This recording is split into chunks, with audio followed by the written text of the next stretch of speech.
Hello and welcome to Indie Designer Journal episode 8. Today we will be discussing dice mechanics. So I thought about this. I've taken a little break from these videos and I was really busy this summer with my day job.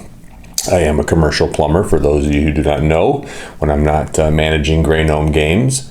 And I've been thinking about what I want to come back and discuss. So I figured let's go back to the basics. Let's discuss something that's fundamental to a lot of board game design and RPG design, and that is some basic dice mechanics. So this will be sort of a basic video for people who are unfamiliar with maybe a few of the different standard types of systems that are out there, and maybe this would be good refresher videos for some of you designers out there who are working on your own games, and maybe you come away from this video with a couple of ideas. Hopefully that's the hope of, or the intent of these videos, is to help you guys spark your creativity a little bit. So we're going to turn this camera around, we're going to come to the table, we're going to look at some dice and some different mechanics that you can do with dice, some different systems that are used in lots of different games. We're going to focus on a few dice mechanics that are probably the most popular ones that you see in most RPGs and board games. Since I design mostly board games, there's some systems or mechanics that are more geared towards like an actual RPG. So this will be slightly more focused on ways that you can use dice in a board game application, because I do feel like there's a difference there. There's certain things that you have to get done in a board game. A board game basically, only lasts for an hour, 2 hours, right? Maybe a little longer, unless you have a long campaign style game. So you need things to kind of happen quickly. And you want to get the most bang for your buck out of your dice mechanics in a board game, where you can get away maybe with different systems on a tabletop RPG. So let's turn this camera around and we'll look at I got a bunch of dice here, and we'll go through some different mechanics. Okay, welcome to the table. We're going to be discussing, as I mentioned, some dice mechanics. I got a bunch of dice here. I have some different size dice. I have a D4 all the way up to some D20s. They make all different size dice, but these are your standard ones that you'll run into. But essentially, what are we doing with dice? What are we attempting to do in a board game, or any game for that matter? Is we're trying to overcome some sort of an obstacle, or there's some sort of task that's been presented to the player, and we're challenging them to roll some dice to see if they've either succeeded or failed. And that's usually what most dice mechanics in games are attempting to do. Did you fail or did you succeed at something?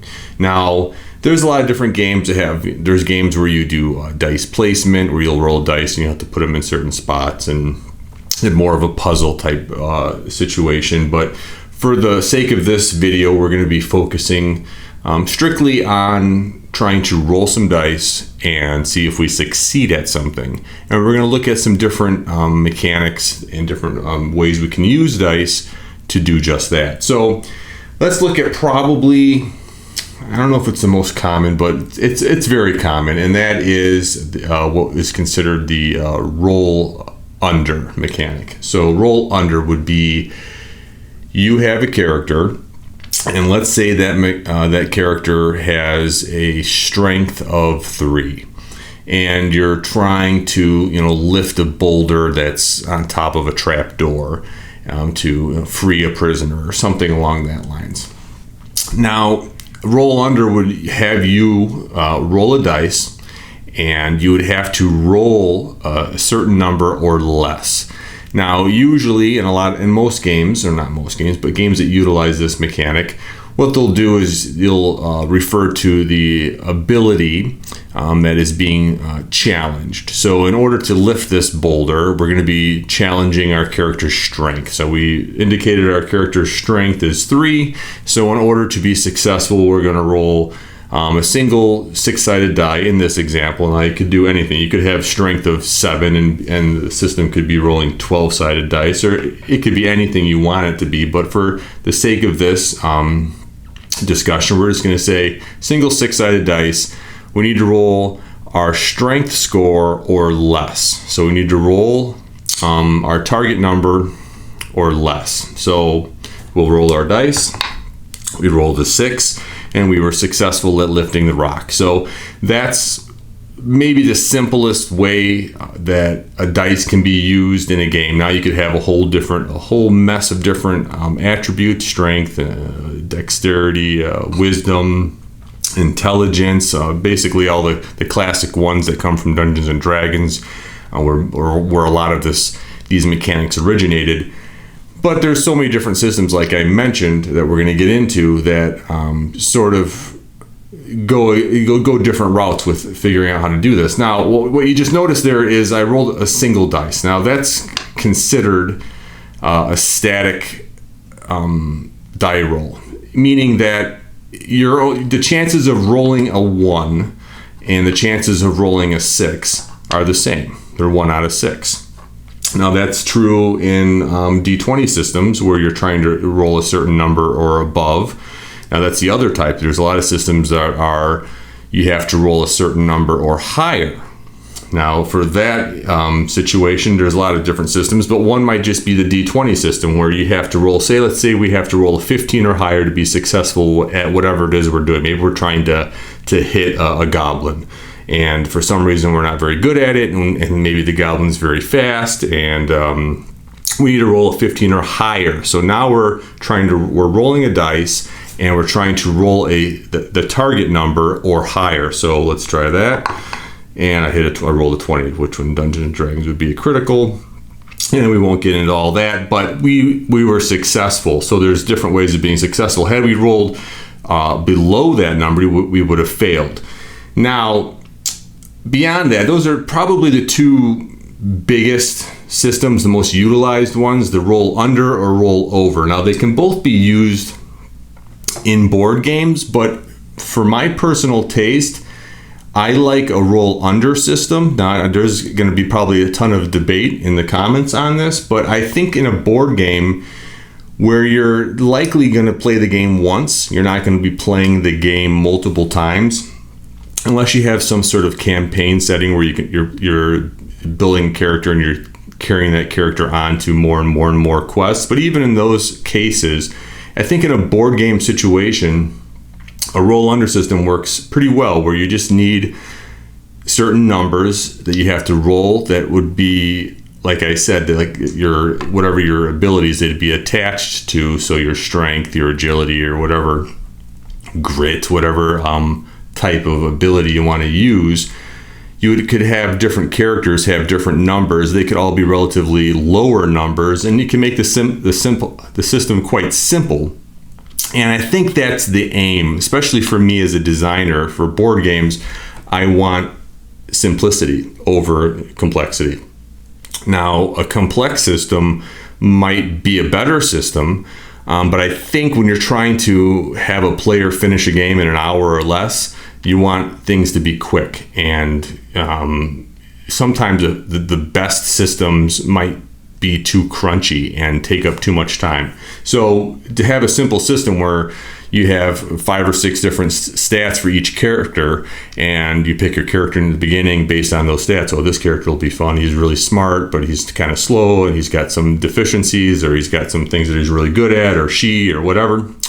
And you'd have a different value at each one of those different stats, and that makes the game fun, because then the player gets to pick a character that they think is interesting, and it's simple because it's easy for someone who's new to board games or tabletop gaming in general to understand. Oh, I'm rolling a 6-sided dice. My character needs, if he wants to do something based on strength, he needs to roll a 5 or less because he's really strong. So the only way my character is going to fail is if he rolls a 6 because he rolled over. So I like the roll under system because I think it just works well. Now, where it fails is in a system that your character is going to level up a lot. That's why I say, like in a Dungeon and Dragon type game or a traditional tabletop role-playing game, it might not be the best system because you want your players to be advancing and growing over time. And if that's the case, they might get to a point where they're either just success all the time, or it's really difficult to make it. It doesn't really balance out very well because they'll eventually keep adding to their stats and get stronger and stronger, and that window of failure could become so small the game loses its it loses the part that makes it fun, and that's sometimes the best part of a game is failing. So I think for a bigger game like that a roll over system might be better. But for board games, I really like a roll under system. So like I said, we just looked at static systems. So whether you're rolling a 20-sided dice and you have to roll a certain number or less, or a certain number or higher, that's your roll over or roll under mechanic.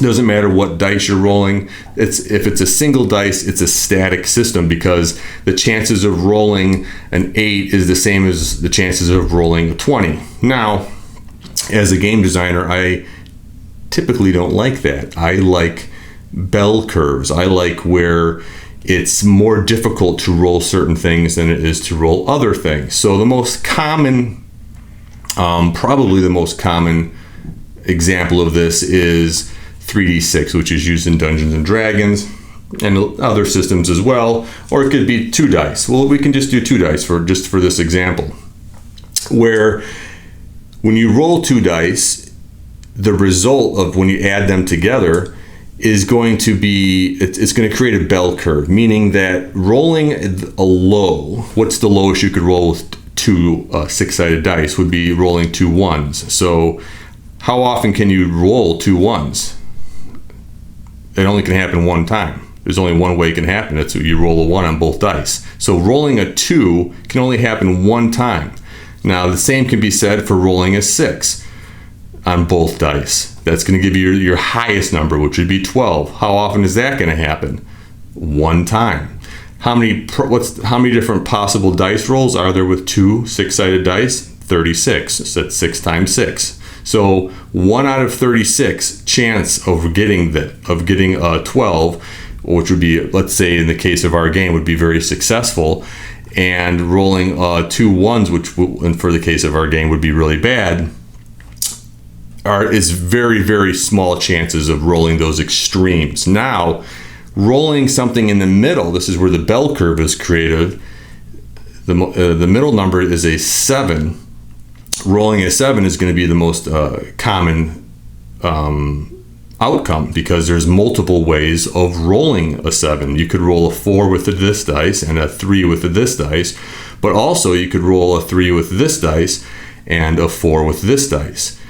Also, you could roll a 5 and a 2 and a 1 and a 6. So there's 6 possible ways of rolling a 7, meaning that it's much more probable that is going to happen. So why is that interesting to us as game designers or whoever's watching this? Why is that interesting to us? It's interesting because as a designer, you can design a game where things that are really bad happen very rarely, and things that happen that are really, really fantastic happen also rarely, but things that are more average happen more frequently. But you could also have a system where I've seen systems where rolling 7s is good, or in the middle of the bell curve is good, and out on the extremes is bad. Basically, what a bell curve does for you as a designer is allows you to manipulate that bell curve to create the game that you want. You can decide what probabilities you want things to occur at. Now, you can still do that with a single dice. It's more static in that saying you have to roll 15 to 20 to be successful or whatever it might be, to me is not quite as interesting as having that bell curve.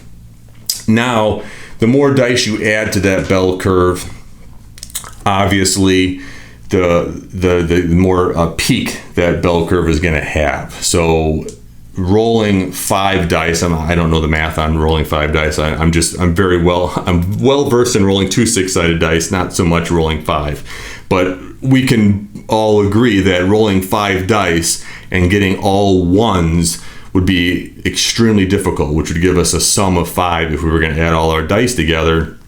And getting all sixes would be also quite difficult. And whatever that middle number would be there'd be so many ways to actually get that. So that's a bell curve, and lots of games use that. And there's another way to create a bell curve, and that is using the system that I utilize in Tin Helm and Iron Helm, and I'll probably be using it in Underquest in one way or another. And it's something that I'm a big fan of. It's rolling 2 dice. It could be any type of dice. We'll just use 6-sided dice because that seems to be what we're using, and subtracting the result.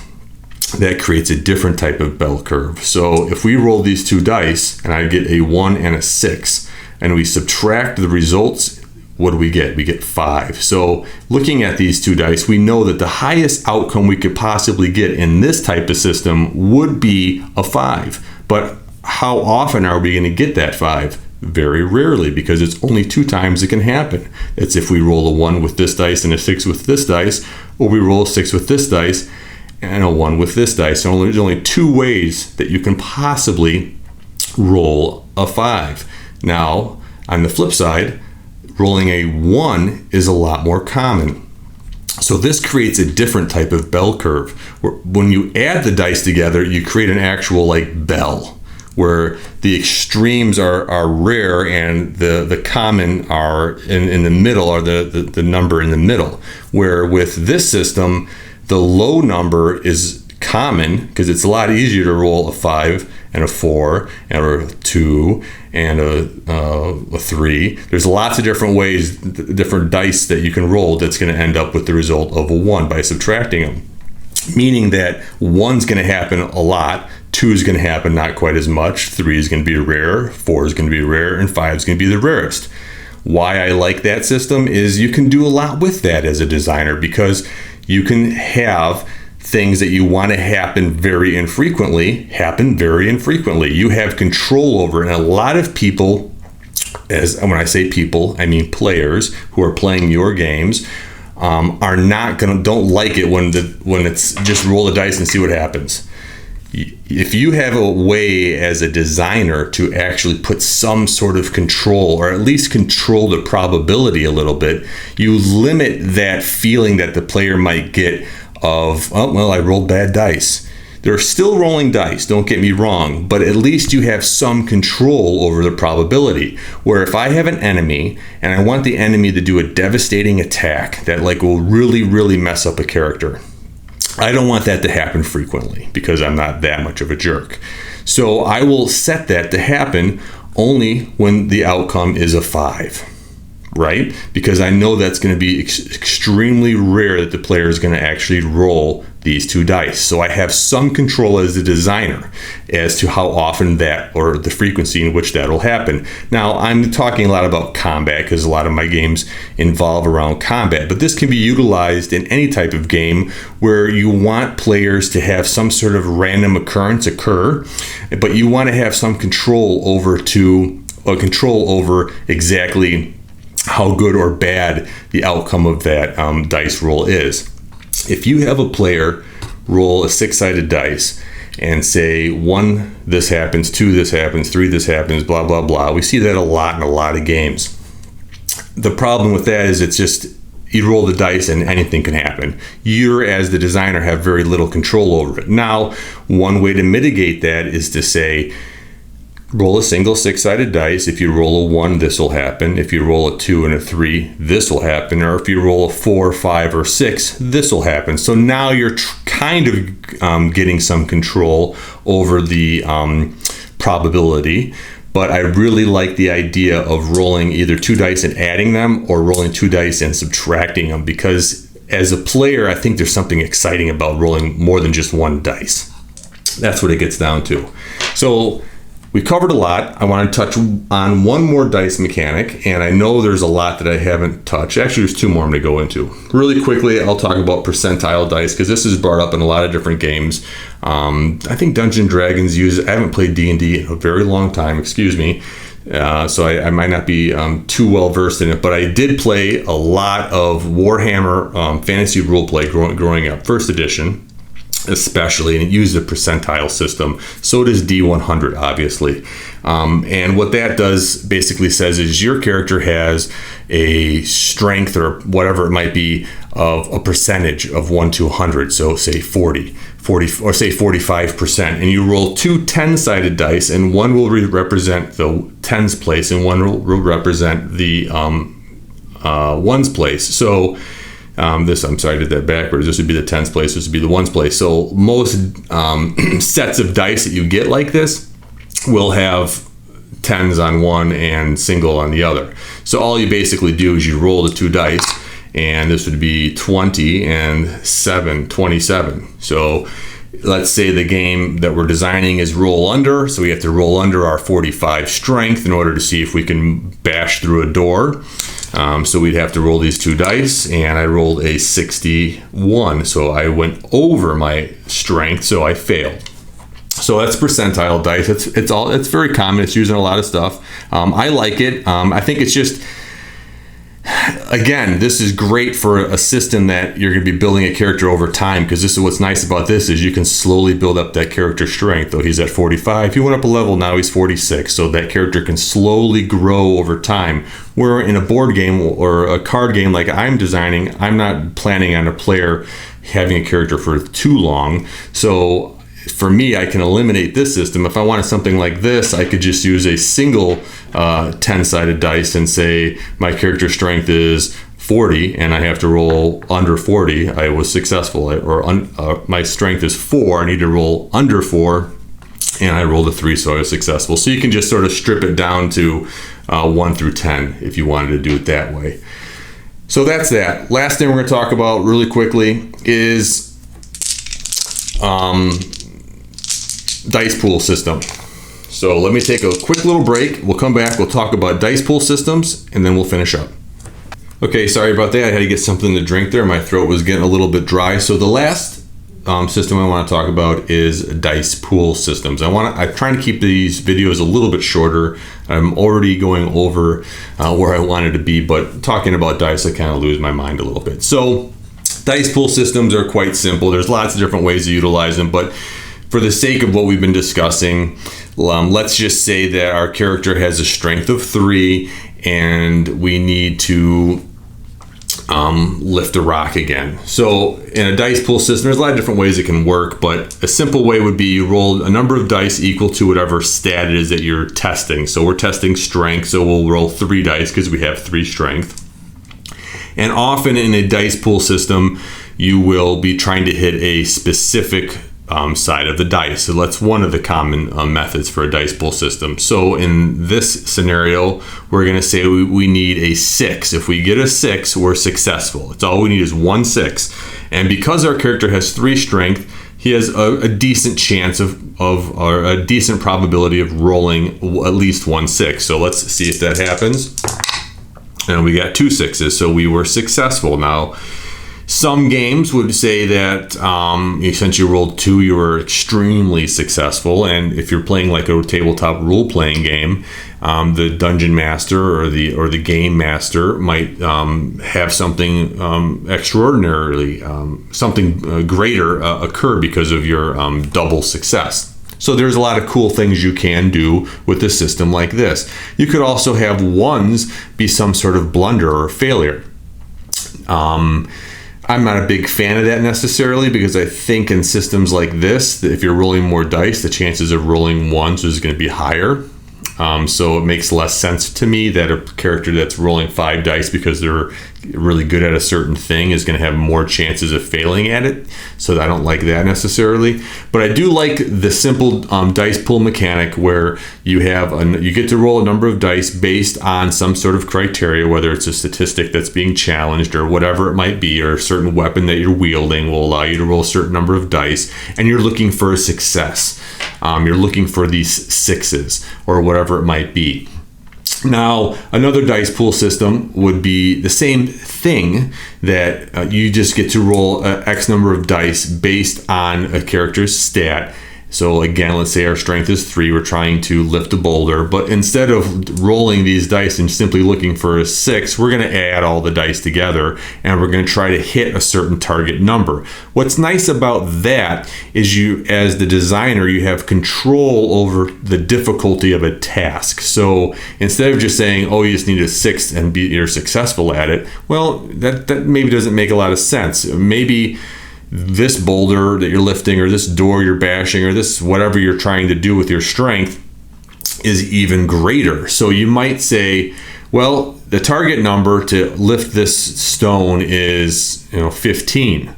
So if you have a strength of 2 and you have to roll your 2 dice and add them together, the probability of you rolling 50 is 0. You can't get to 15 with 2 6-sided dice. So you would have to have a character that has enough strength to at least attempt it. So you'd have to have at least 3 dice and you'd have to roll 15, and we failed.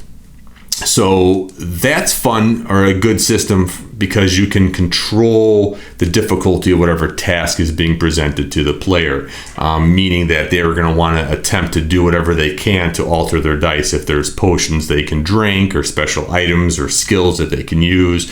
So yes, dice pool systems are quite fun. The downside to a dice pool system, in my opinion, is sometimes they require you to roll too many dice. Now, in a board game situation, dice pool systems work very well because, as I said earlier, I'm not planning on the player playing the game for more than an hour or 90 minutes or whatever it might be.